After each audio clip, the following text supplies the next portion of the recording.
ఏమండి నాగబాబు గారు, రోజా గారు, కొంతమంది ఇళ్లలో పెద్దవాళ్ళు చిన్న పిల్లలు బిహేవ్ చేస్తుంటారు, కానీ నేను మాత్రం చిన్న పిల్లలు అయిపోతానండి. పిల్లల దగ్గర నుంచి నేను చాలా హ్యాపీగా ఉన్నానండి. ఈ మధ్యనే ఒక విషయం తెలుసునండి. ఆ విషయం చెప్పండి. చిన్న పిల్లలు అయిపోతానండి. నాగబాబు గారు, నా కష్టం రచ్చన విలాంటి వాళ్ళకు కూడా రావద్దురా. నువ్వు చిన్నగానే ఉండే, చిన్నగా ఉన్నప్పుడే నీ ముక్కు బాగుంది, ఇప్పుడైతే పండగ ఉందా చూసి తట్టుకోలేకపోతున్నా.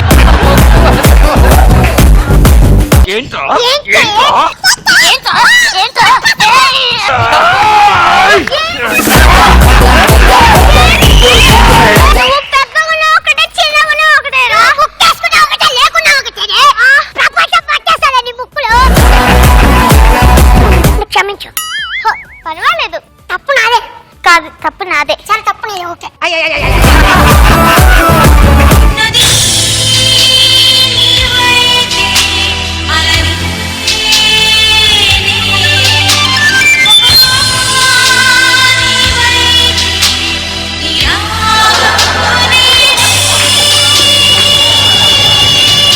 ఏం కొంపరానిది?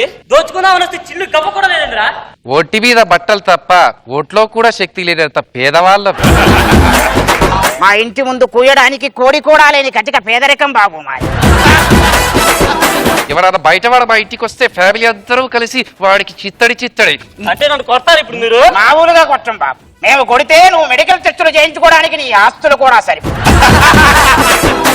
ఏం చేస్తున్నావు? కొత్త రాజధానికి ప్లాన్ గీస్తున్నాను. గోపి! మరి లేకపోతే నేనేం పీకుతాను నా పరీక్షలకు ప్రిపేర్ అవుతాను. నువ్వు పీకి పలగా కొట్టిన ఆ పరీక్షల రిజల్ట్ ఏంటో నేను చూడాలి. ప్రోగ్రెస్ రిపోర్ట్ చూపెట్టు. నాన్న గన్ను చూడాలనుకో గానీ బుల్లెట్ చూడాలనుకోక నాన్న, చచ్చిపోతా.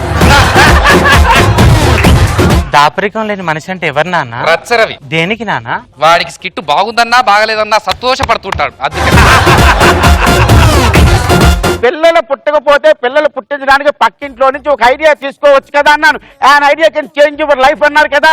అదే పక్కల కాపురంలో పిల్లలు పుట్టిస్తా, ఐడియాలు ఇస్తా అన్నావో తోలు బెగులతో చెప్తున్నామనుకుంటాము. దీన్నే అంటారండి తడి తక్కువ తమాష ఎక్కువ అని.